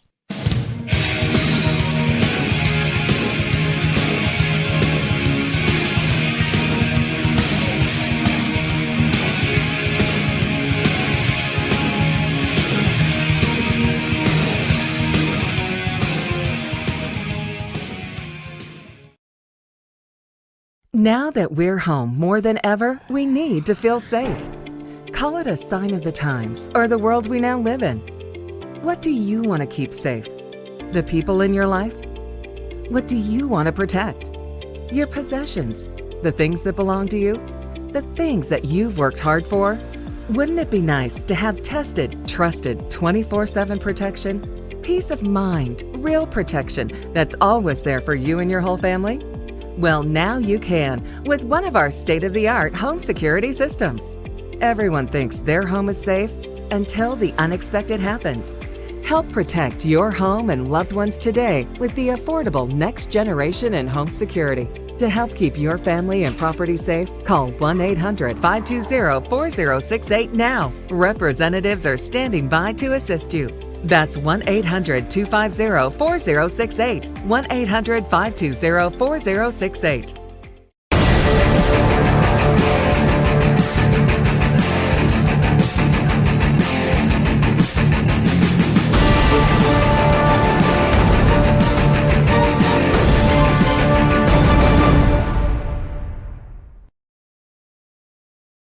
This week's Turnpike Sports Pro Pick segment is brought to you by Play Sugar House Online Sportsbook. Join now at PlaySugarHouse.com with the promo code PIKE and get a first deposit bonus up to $250. Play Sugar House offers some of the best football promotions and profit boosts around. Get a 20% NFL parlay boost by just logging in every Sunday, or take advantage of their early week 20% profit boost every Tuesday for the weekend's NFL and college football games. That's promo code PIKE at PlaySugarHouse.com to get your first deposit bonus up to $250. More bets, better odds at PlaySugarHouse.com. Must be at least 21 years or old to place a bet. Terms and conditions apply. New customers only. Problem gambler. Call 1-800-GAMBLER. And welcome to this week's Pro Picks segment for Turnpike Sports. Kind of an interesting week in past week 2 of NFL betting. I think we talked about this at the top of the show. Just to recap what happened last week for our picks, I went 2-1, and as you said, you went 1-1-1 last week. Yep. Did the picket fence. But this year I got 2 weeks in a row with a push. It's actually better than getting losses. So yeah. I guess you got to look at it that way. I guess it's a non-bet kind of thing. I guess. I guess you got to look at it like that. Well, season-long records right now. We're only 2 weeks into it. I am 5-1, and I've got a good, healthy lead right now over you, and you're 1-3-2 for the season. Mm-hmm. That's going to change by the end of the year. I know that much, and I'm just trying to get as many wins as possible here because for some reason when October, November, December, I start going downhill. I take advantage of the opening month chaos where teams don't know themselves. It is chaos. I mean, look, the underdogs are going wild these last 2 weeks, and Interestingly enough, my picks this week, I have no underdogs. So I just realized that when I'm looking at them, and so I wonder if I'm going to be paying for that one. Well, the first 2 weeks I did underdogs. At least one of my picks was an underdog. This week I did not do an underdog myself. So I'll start off since you did last week. All right. I'm going to do my first Thursday night game. Carolina Panthers favored by 7.5, visiting the Houston Texans with an over-under of 43.5. Tyrod Taylor has already been ruled out of the game for this, and they're going to be the Texans are going to be starting Davis Mills. Yep. First NFL start for Mills, and it's a short week, and I don't expect much out of this offense, to be honest with you. I really don't. And the Panthers have been probably one of the most pleasant surprises of the NFL season so far. Sam Darnold. You see what he can do with good coaching? Well, as a Jet fan... See what he can do, Jet fans? As a Jet fan who did not want to get rid of Darnold, it's actually really nice to see him doing exceptionally well at a place where he's well coached and also where he's got some weapons. I mean, when he was at the Jets, Gase just ruined him. And I feel so bad. I feel bad for the entire organization because now we are in a complete rebuild from the ground up again. And I don't know if we've got the right people in place to teach Zach Wilson yet after seeing what happened with the Patriots. But anyway, going back to the game I'm picking on right now. Again, Carolina's defense has been actually very well. Their front four has been extremely aggressive, and I'm actually seeing that Carolina defense get better and better each week. I don't think it's going to be a completely one-sided game, but I really do think when it's all is said and done, Darnold's going to be 3-0. I'm still not going with Carolina by the point spread. I'm doing the under 43.5 because I don't think this Texans teams can score right now with Davis Mills under center. And I'm going to continue with the theme of being unimpressed with offenses. I'm picking the game of the New Orleans Saints versus the New England Patriots. The Patriots are favored by 2.5 with an over-under of 43. I'm not going to give you any stats. I'm not going to give you any against the spread and this crap for this game. These two offenses have not impressed me at all. I mean, for the Patriots, Mac Jones has yet to throw the ball into the end zone, and there's a real concern in New England about the Patriots offense, which saw the Jets sack Mac Jones 3 times, and they were in his face constantly. The Saints offense also has been inconsistent, and even Alvin Kamara pledged to do better this week. I think this is going to be a run-heavy game, and I think it's going to be a low-scoring game, and I'm going with the under 43 in this one. Well, I'm not convinced the Patriots have figured out that offensive line issue that they have. And let me tell you something. It's going to be interesting to watch them after they get out of September. September is always their worst month. The Jets ran on the Patriots, too, so they have an issue not only with their offensive line, but with their defensive line. So, I know people in New England are trying to boost up Matt Jones and how saying, Bill Belichick is being very smart with him and not giving him too much to do. And he's got the control over him. Look, like in this game, New Orleans Saints, they have a very good defense. So, they have to kind of, try and figure that out. And by the way, the week after that, the Patriots play the Tampa Bay Buccaneers. So they better put some points on the board against the Tampa Bay Buccaneers if they're going to win this. Well, I think Belichick always has decent games against Jameis Winston, so it's going to be something to watch there. Yeah, for New Orleans, yeah. My next game, the Arizona Cardinals, favored by 7.5, visiting the Jacksonville Jaguars. The over-under is 52. I really thought about going with the over here in this game, and I realized Jacksonville's really only touchdown last week was on a kickoff return. Their offense did nothing, to be honest with you. And I just don't think the offense is good. I don't think the special teams is going to have another 102-yard kickoff return. But I do like the way the Cardinals have been playing this year. The Jaguars are 1-5 against the spread in their last 6 games overall and 0-4 against the spread in their last 4 home games versus a team with a winning record. So I think you can see where I'm going here. Yep. Again, Cardinals are averaging 36 points per game on offense and only allowing 23 points per game on defense. I think you're looking at a good game by the Arizona Cardinals again. I'm going with the Arizona Cardinals and laying the points. My next game is the Indianapolis Colts versus the Tennessee Titans. The Titans are 5.5-point favorites with an over-under of 48.5 points. Carson Wentz injured both his ankles, and this may have to force the Colts to put in Jacob Eason, who's a quarterback who has only 5 career pass attempts to his name right now. And the Tennessee Titans are coming off a huge overtime win against the Seattle Seahawks, and I think they're going to keep it rolling this week. The Colts are 2-6 against the spread in their last 8 meetings against the AFC South, and I do not think this is going to be a good week for Indy, so I am taking the Tennessee Titans and laying the points. My last game of the week, Seattle Seahawks favored by 1.5 visiting the Minnesota Vikings. The over-under is 55.5. Oh, the Vikings, what a heartbreaking loss. Oh, but I love that call by the, the call. By the announcer. It's good. No, it's not. Got to get the clip for that. Oh, boy. I feel bad for him. And in his defense, I'm sure he's sitting up on the top of the stadium. Oh, yeah. And he can't see if he's reacting to the crowd, I would guess. I guarantee you're going to see a whole bunch of people using that clip as a bad beat segment opener. I heard it on New York radio. I heard it in Philadelphia radio. I heard it in Boston radio. It's just all over the place. That broadcaster will be immortalized with some of these shows out there. But again, Seattle Seahawks, Minnesota Vikings. Couple of stats stood out for me in this matchup. The under is 4-1 in their last 5 meetings in Minnesota. Under is 3-1 in their last 4 matchups overall. And this season, it took an overtime game for a Seattle Seahawks game to go above 50 points. So, I really don't see this as a high-scoring game. I think both teams have issues, and Seattle's not a consistent offense yet. So I'm just very simply going under 55.5 here. My last game is the Miami Dolphins versus the Las Vegas Raiders. The Raiders are favored by 3.5 with an over-under of 45. How are the Las Vegas Raiders only favored by 3.5 at home? I am shocked. I mean, the Dolphins are coming off a 35-0 loss against the Buffalo Bills. But more importantly for Miami, Tua was hurt in the game. And look, I've been incredibly impressed by what Las Vegas has done. I think Derek Carr is playing great. The Raiders are 4-1 against the spread in their last 5 games following a win. I think this week they'll be one of the few undefeated teams in the league. So I'm taking the Las Vegas Raiders. And they're undefeated in an AFC West that's tough. That's one of the best divisions out there right now. Oh, absolutely. So let's recap for the season, or for the week's games here.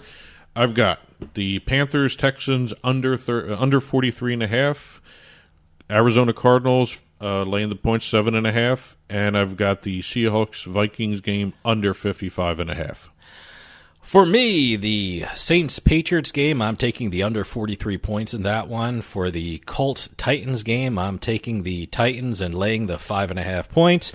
And the Miami Dolphins and the Las Vegas Raiders, I'm taking the Raiders and laying the 3.5 points. This week's Turnpike Sports Pro Pick segment is brought to you by Play Sugar House Online Sportsbook. Join now at PlaySugarHouse.com with the promo code PIKE and get a first deposit bonus up to $250. Play Sugar House offers some of the best football promotions and profit boosts around. Get a 20% NFL parlay boost by just logging in every Sunday, or take advantage of their early week 20% profit boost every Tuesday for the weekend's NFL and college football games. That's promo code PIKE at PlaySugarHouse.com to get your first deposit bonus up to $250. More bets, better odds at PlaySugarHouse.com. Must be at least 21 years or old to place a bet. Terms and conditions apply. New customers only. Problem gambler? Call 1-800-GAMBLER. Stick around because we have the book report next with more Turnpike Sports right after this.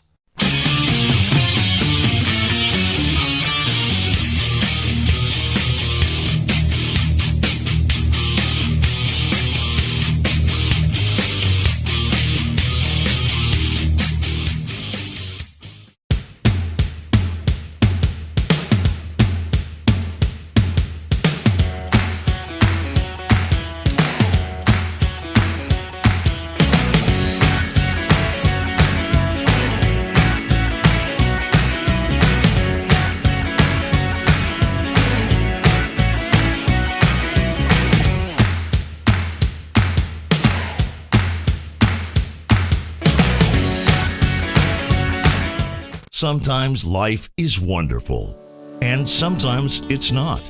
Cherish the good. but always be prepared for life's challenges. If your employer doesn't supply health care coverage and you don't qualify for Medicare or Medicaid, you need to give us a call right now. Private health care is private health insurance for ages 65 and under with medical, dental, vision, and even prescription coverage. To get the coverage you need, call the number on the screen now.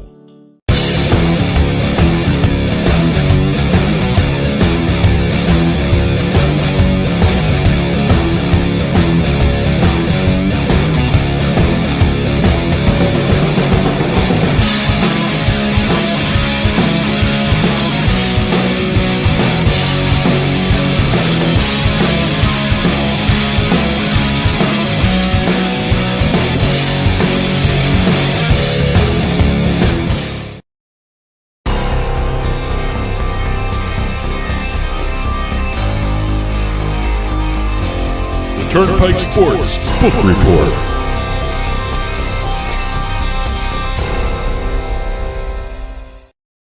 The Turnpike Sports Book Report is brought to you by BorgataSports.com. Your favorite casino is now your favorite sportsbook. Available anywhere in New Jersey, BorgataSports.com. Sign up at BorgataSports.com using our promo code PIKE, that's P-I-K-E. Make your first wager of $20 or more and you'll get $100 in free bets. That's $100 in free bets when your first wager on Borgata Sports is $20 or more. Get into the action with BorgataSports.com. Must be 21 years or older and in New Jersey to place a bet. Terms and conditions apply. Gambling problem? Call 1-800-GAMBLER. And welcome to this week's book report, where we talk about what's going on in the sports books and also the sports betting industry around the country and also in Canada.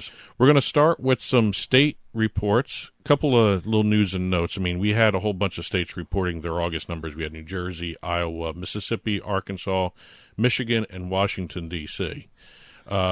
Instead of going into... Now, these were August numbers, right? These were August numbers. No stragglers like Illinois. No, we're all starting. We're just starting to get all the August numbers in. Good. But instead of going into the weeds with the different numbers, if people can read them. They're going to be written into the book reports print version on the Turnpike Sports blog, turnpikesportsradio.com. Click on the blog button. You'll see the actual number reports going in there. A couple news and notes to hit here. New Jersey. They had a revenue report of $52 million for the month of August. That's their sixth straight month of $50 million or more in revenue. Wow, great. That's kind of unusual for a bunch of states, even though it's a slow month, because football wasn't started yet for August. You had preseason football betting, all that stuff. There was a lot of preseason football betting. I don't get it. I don't bet on preseason football because I basically don't know who's playing. But I know a lot of people bet on preseason football. I know a lot of people threw in their bets for futures for the what was the upcoming NFL season in August. So I would think the numbers for would be higher for August than July, and especially higher in NFL betting. Well, it was still a big online handle for New Jersey, 92%. And it was kind of interesting. The August handle of $664 million was still lower than 2020's August report of $668 million. Not much lower, but still it was lower than August of 2020. Oh, okay. And that was still pandemic numbers. Yeah, no, that's interesting. So it was kind of interesting to see that kind of number there. Well, look, it's that's surprising because everyone was very excited about football and getting back to football and things like that. So Well, it was kind of interesting when you turn over to Michigan, one of the brand new sports betting markets here. Has it been a year yet for Michigan? It has been a year yet for Michigan. I don't even know. Well, they just passed. They keep calling it a brand new market. They still are. Well, they are for an online. Okay. They just passed the $2 billion mark. Wow! In Congratulations, terms of handle. Michigan. They since launch, they have $2 billion in handle.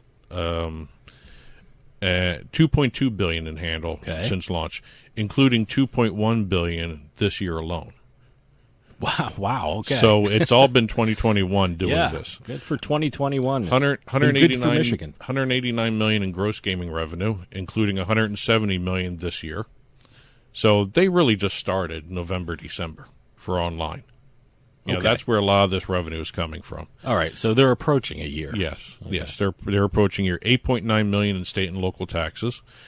And it's kind of interesting to see exactly how that market is developing, especially in terms of seeing how Pennsylvania, New Jersey, even Nevada has been developing here. I'm waiting to see Nevada's numbers because they have just started getting people back going to Nevada. I'm seeing a lot of commercials for Las Vegas. Yeah, I've been seeing that too. They've really been promoting Las Vegas. And I know coming up, the World Series of Poker starts in a couple of weeks. So, and I know poker players are sports bettors, and I'm curious to see what the handle is and how the WSOP affects the handle for the sports books in Vegas. You know, I noticed most poker players are sports bettors, but most sports bettors are not poker. Most are not poker players. Do you notice that?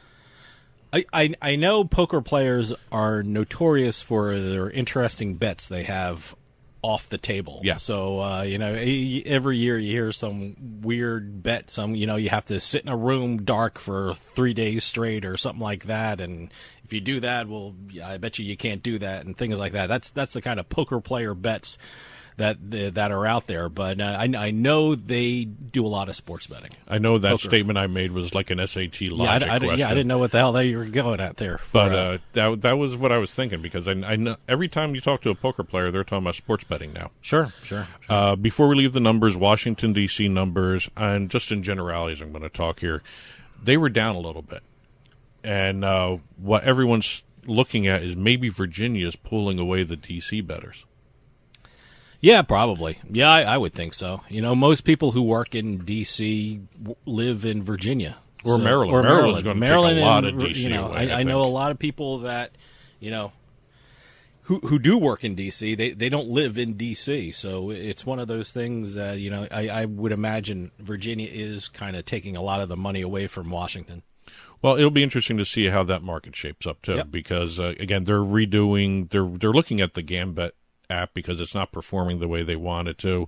They're trying to figure out how to overhaul the system there. Mm-hmm. Speaking of Maryland, since we just brought them up, Maryland has announced that they're probably looking at a launch late fall instead of at the beginning of the football season. They're talking about closer towards the end of the NFL season. Okay. Hey, you know what? As long as they're online and taking bets by Super Bowl, I think they'll probably be happy. Well, you know, it'll be interesting. They still have not approved the rules yet. Well, that's what's taking so long. You know, hopefully one of the next big benchmarks will be the Super Bowl. The Gaming Control Agency announced they're using emergency rules and regulations to accept applications and start reviewing applications. Okay. Hopefully they do get launched. Otherwise, they're looking at Super Bowl. Yeah, I mean, they're losing a lot of money not being able to take money on the NFL season. So, you know, hopefully they'll get it together by the Super Bowl. Well, one state that looks like they will be able to take advantage of the NFL season is Connecticut. Yeah, they really put it into high gear there. Well, they just the Connecticut Lottery just announced or had a press conference saying that online sports betting will be starting October 7th. That's not to say retail can't start before that, but I think the target date for the entire industry, sports betting-wise, is October 7th. Okay. So that means the two casinos have their retail books up, as well as the online markets. They have the Connecticut Lottery with their sports betting partner, which is Rush Street Interactive.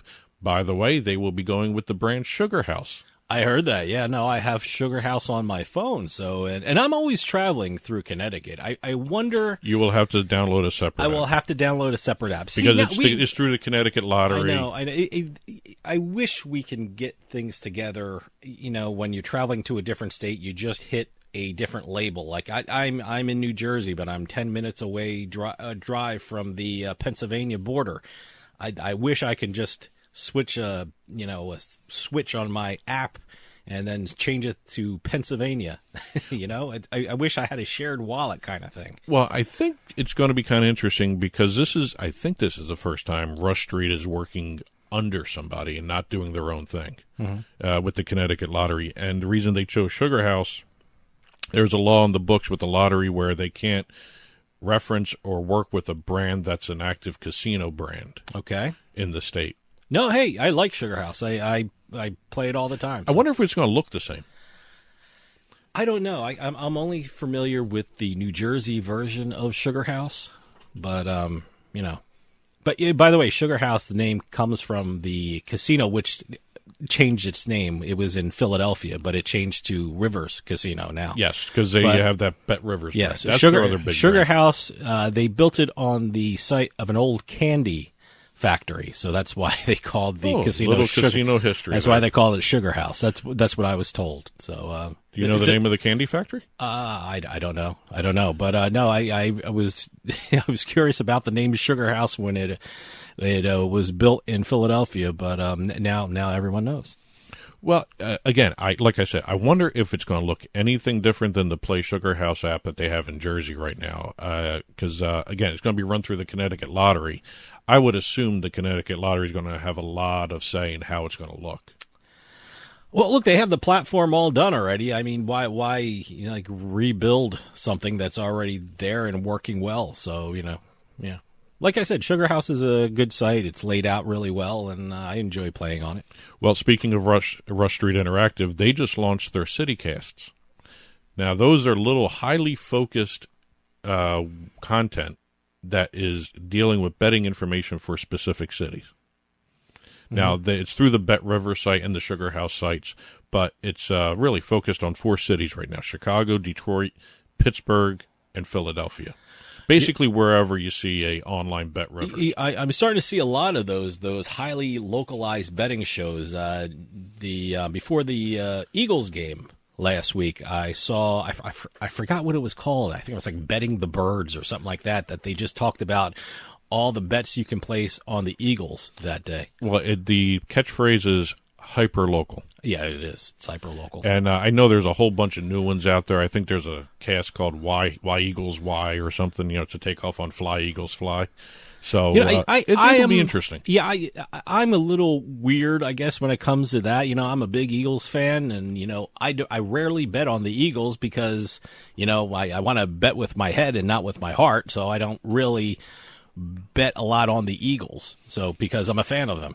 Well, I'm the same way with the Jets. I don't want it to cloud my logic when I'm betting. I have to admit, this season I did something I normally don't do with the Jets. I don't bet on the Jets games.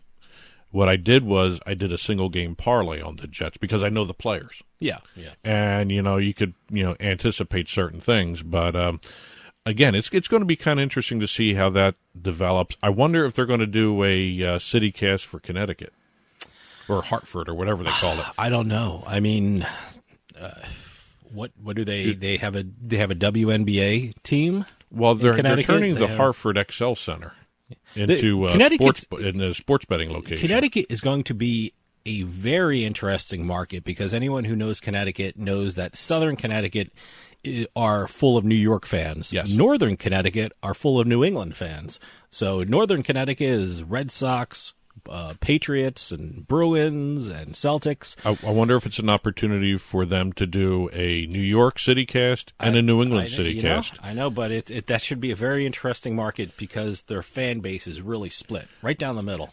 And I'll tell you right now, without Massachusetts getting sports betting, they're going to have a lot of traffic coming in. Massachusetts doesn't even have poker right now. You can't even play legal poker in Massachusetts. Well, they also don't have online gaming at all. They have online gaming. They don't have online poker. They don't have live poker. So Massachusetts is in a weird kind of situation. But it is interesting to see Plainridge, their little slot parlor down in Plainville, looking to expand.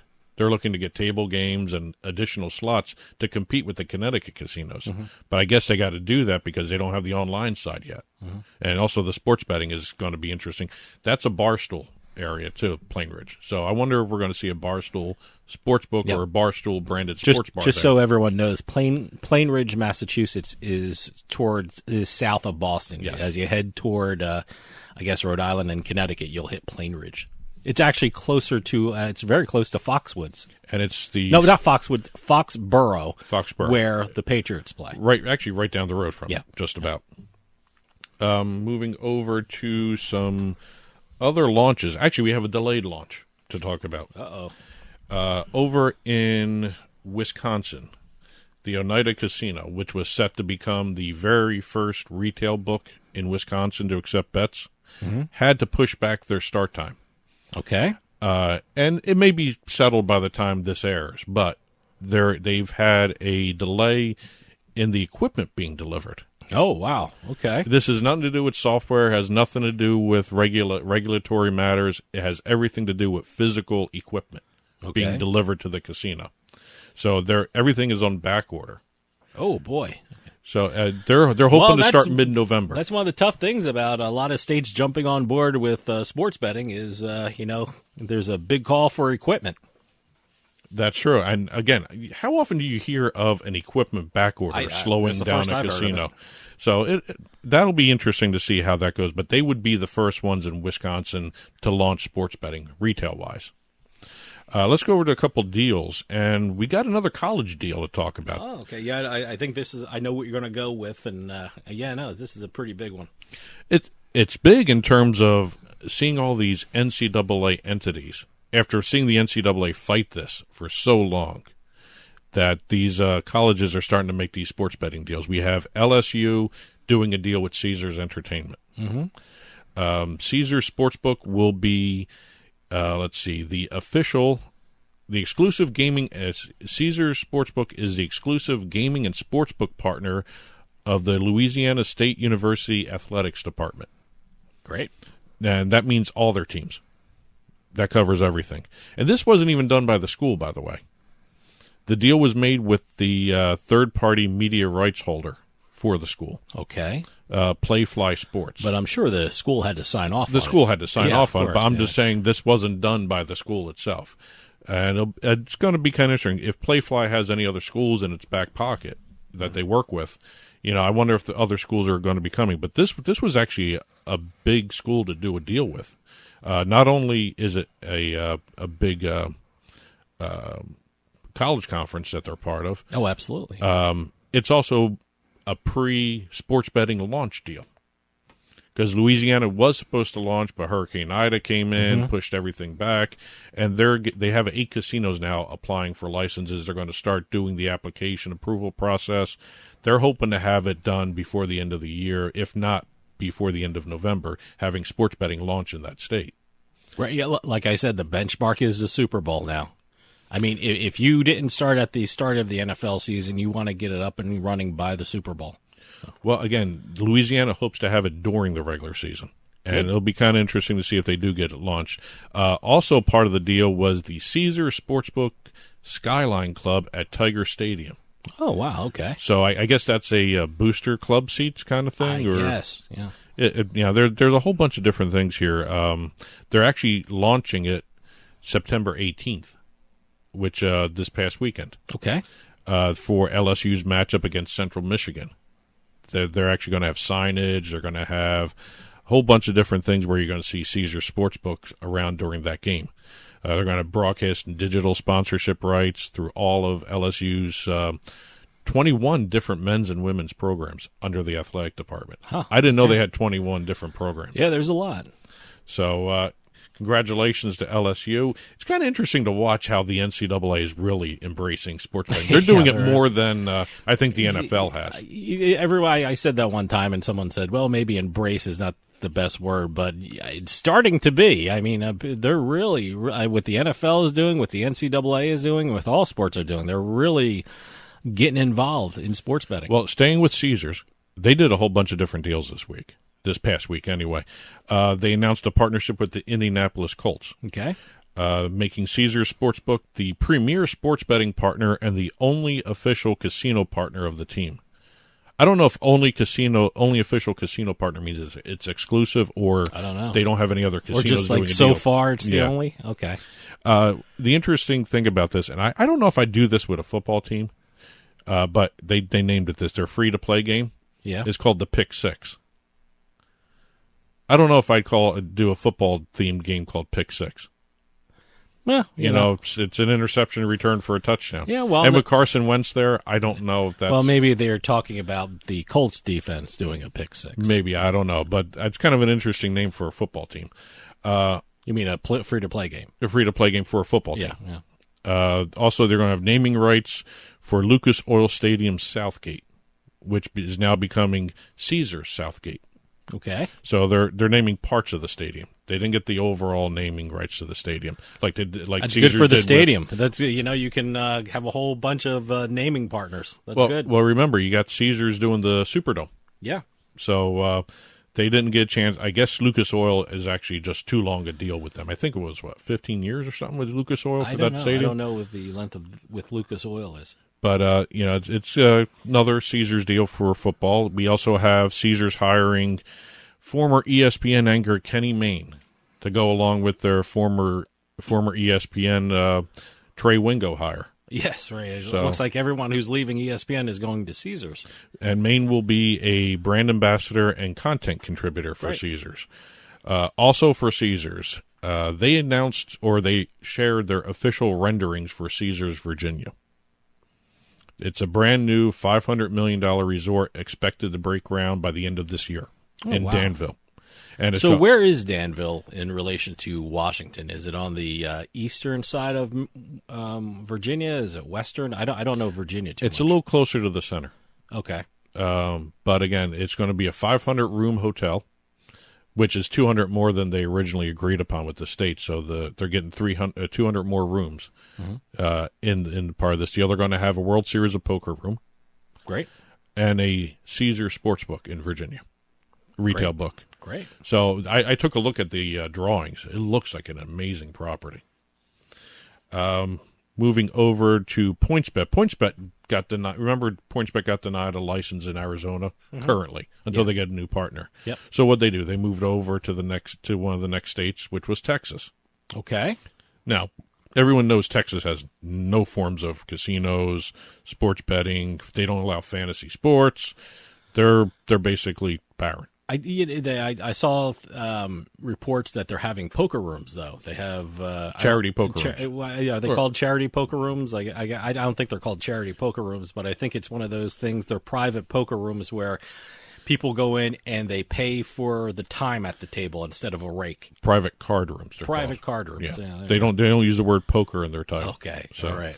But PointsBet went ahead and did a deal with Austin FC, the soccer team from the Major League Soccer organization, for a sports betting partnership.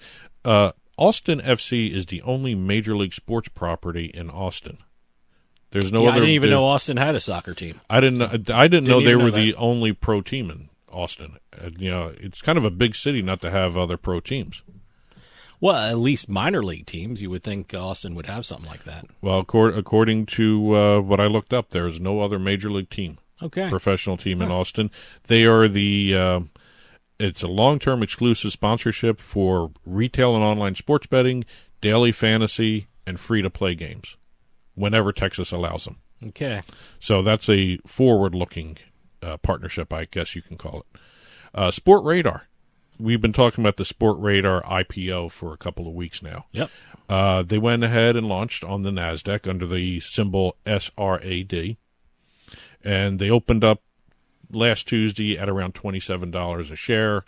They went up as high as $28 at some point, but currently I looked at it. We're taping this on a Saturday after the end of the week here, and their price was still around $27 a share. It went up to $28 at one point. And it's around $27.15 in off hours trading. Okay. So it's around $27.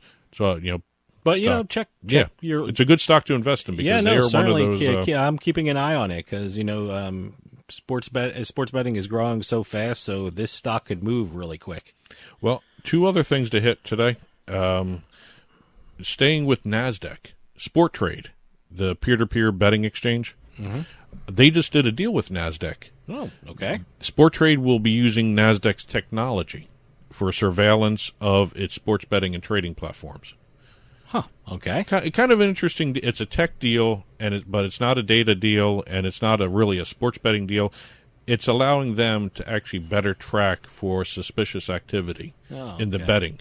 It's interesting they're doing deals like this because I know a lot of sports bettors call themselves sports investors, kind of thing. But it's an interesting.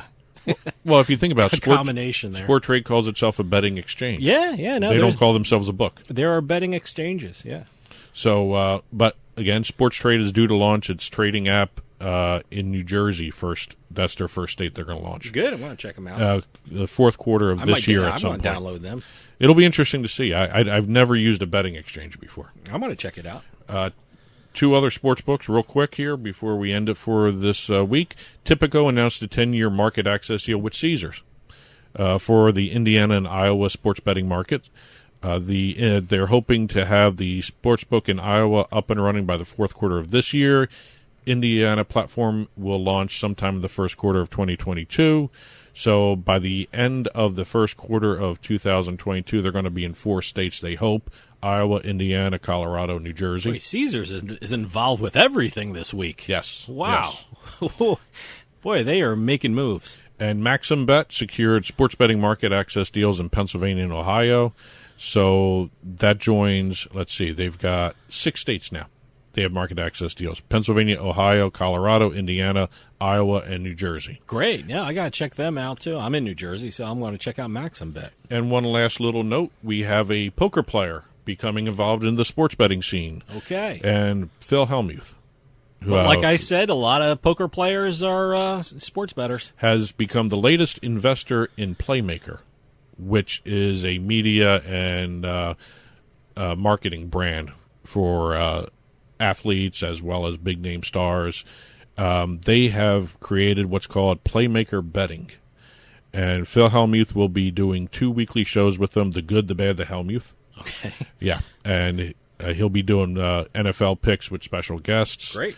As well as hearing bad luck stories with his NFL Bad Beat, which I guess is They almost love like a those stories. takeoff. Well, poker players Bad love the beat bad story. beat Love stories. the bad beat so stories. it kind of makes sense a Great. poker No, I player can't would wait be to- doing something like that. I can't wait to watch both. So that's it for this week's Turnpike Sports Book Report. There's plenty of other stories we did not hit. There's a little bit more in-depth discussions about some of the stories we did talk about. Head on over to turnpikesportsradio.com, click on the blog button, and you will see the book report in print form on the blog about maybe an hour or so after this is released. And that'll do for us this week. We'll see you next time on the Turnpike.